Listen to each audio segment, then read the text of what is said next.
Guys, every time you get a check or you get paid from anywhere, I want you to do these 7 things. It's a simple paycheck hack that anybody can do, and it'll help you save and make money long term. Now, in case you're new around here, my name is Nima, and welcome to the channel. I'm a corporate executive with over 15 years of experience in both sales and finance. My videos break down complex financial concepts to help you on your financial journey, whether you're just starting out or if you're already a seasoned pro. So let's jump into today's topic, which is Paycheck Hack. Do this every time you get paid. Now guys, the first thing you got to do is make sure that whoever is paying you the right amount of money. Now, if you're getting paid from a business or from your job, you got to check your pay stub or go online to the HR website and make sure that you are getting paid correctly. For example, I'm in medical device sales, and I can't tell you how many times my commission check would be miscalculated. If I personally hadn't checked, I would have definitely lost out on additional money. Just to prove my point, there are literally studies out there that show up to 20% of all payrolls in America are inaccurate. They are not right, so you have to make sure that you are getting paid exactly what they told you that you're getting paid. In other words, just check your pay stub to begin with. Honestly, I cannot stress this enough. You have to know what all of those acronyms on there mean. And not only the acronyms, but you got to sort of know exactly how much those things are supposed to be. Meaning the general amount that is supposed to be coming out of your paycheck. Because the fact of the matter is, they make mistakes when it comes to payroll. And the last thing that you want to do is be leaving money on the table or getting paid too little when you should have gotten paid more. So for quick measure, know what you are due, what's supposed to be coming to you, and double check their work. If you don't understand something, just ask. Go to your HR, human resources, and just ask them. So again, that's the very first thing you should do. I personally know people that have gotten paid and they haven't looked at their pay stub from their job in years. And they have not paid any attention to it, which only made matters even worse. But I'm telling you guys to pay attention. It's truly important. Now, the second thing on my list that you have to do every single time that you get paid is that you have to create a zero-based monthly budget on paper or on a spreadsheet. That means that you have to be spending all of that money on paper first. When you know the amount that you have coming in, you set your budget to that amount so it's all gone when you finish budgeting. It's all accounted for. Every dollar is accounted for. That's why they call it a zero-based budget. Now, personally, I do this all the time, every single month of every single year. I personally think that I started late, only because I started about 8 years ago, but I've been consistent about it. I haven't missed a written, unique monthly budget since I started. I really believe in the power of budgeting. I had no money when I started budgeting, and now I got a whole lot more since I've started. But again, guys, a budget is important because it gives your money a purpose, right? It gives every single dollar that you have coming in an assignment. You always send your money out there to go do something specific. So it's going to help you develop the discipline that you need and the good money habits and the skill of budgeting. It's going to give you the tools that you need to be successful with the money that you earn. You don't need a budgeting template. You don't need anybody else's budgeting. You just need to write down what you bring in, write down what you sent out, and that's pretty much your budget. It could be very simple. Really, guys, you don't have to follow somebody else's template, but the budget is you monitoring your spending, you accounting for what you're sending out and bringing in, and it's helping you ensure that you're not overspending and that you're being a solid, wise manager over your personal finances. Simply put, a budget is just telling your money what to do instead of allowing your money to control you and tell you what to do. So guys, a budget really is very empowering. You can check your income, you can check your expenses, and then you have a little cushion that should be left over after that. You'll find it on your budget. Now, the rest of the things that we talk about in this video should be on your budget. Now, the third thing that I have on my list that you should do every single time that you are getting paid should be fairly obvious. Just pay your bills. Pay your needs first, and then pay your wants after.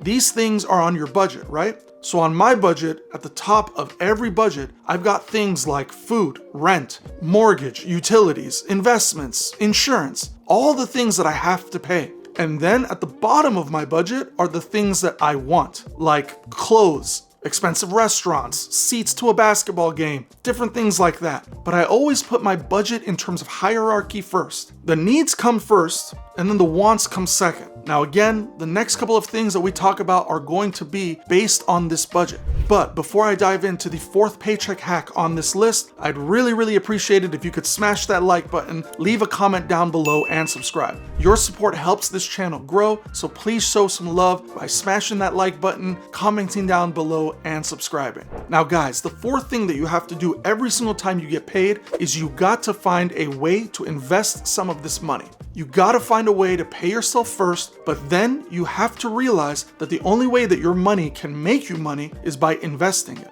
Now, I do suggest that you automatically be getting that match at your job if your job offers a 401k match or a 403b match. You should be doing that already. And by the time that you get the money that you bring home, that's already pulled out of your paycheck. But I mean that any additional investing that you want to do in a Roth IRA or some other traditional IRA or some other type of investment in stocks, bonds, ETFs, index funds, all of those things, that has to be a big part of what you do every single time that you get paid. It's sort of like the old cliche of paying yourself first. But really what you're doing is you're setting yourself up for your future.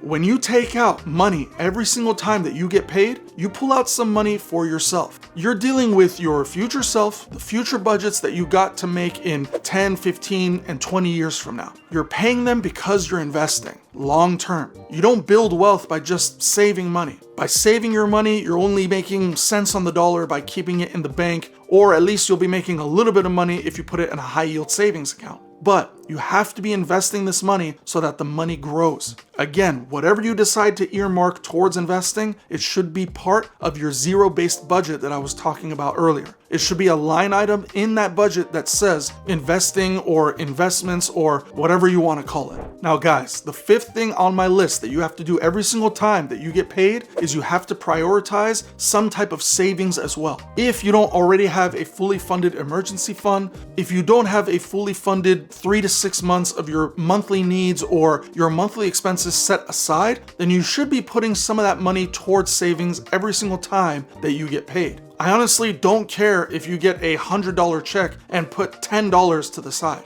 I don't care if you get a $5,000 check, put $1,000 to the side. Now, if you already have a fully funded emergency fund already saved up, then you can skip this step because you already have enough money set aside in case something goes on. But listen, if your bills are $3,000 a month and you have $6,000 set aside, you don't have a fully funded emergency fund. That's just 2 months of savings. If your monthly expenses are $3,000 and you got $12,000, $15,000, or $18,000 saved up, now you're in a much better position.